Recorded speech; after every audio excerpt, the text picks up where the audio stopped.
I am sure every photographer has one, a lens that just sits there, not mounted, not used often, but somehow you never sell it.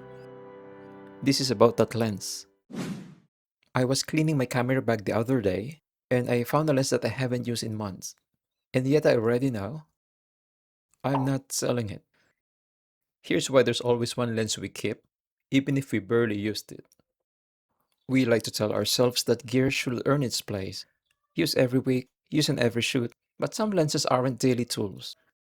They are situational magic. You don't need them often, but when you do, nothing else replaces them.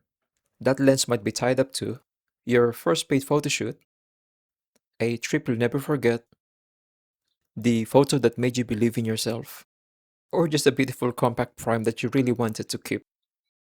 Selling it feels like selling a chapter of your journey, and that's not something you can replace with money. That lens forces you to slow down, move closer, or step back. It doesn't fit your usual workflow, and that's exactly why it matters. It reminds you there's more than one way to see. So you tell yourself, what if one day? What if there's a project, a client request, a sudden creative itch? And even if that day never comes, the possibility is enough. Some lenses stay because they inspire you, they challenge you, they remind you who you were when you bought them.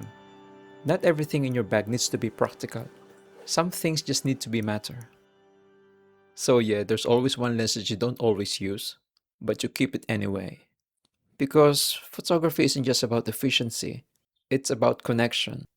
And sometimes that one lens is still waiting for the right moment. Hey, if you know exactly which lens I'm talking about, comment it below. Don't lie.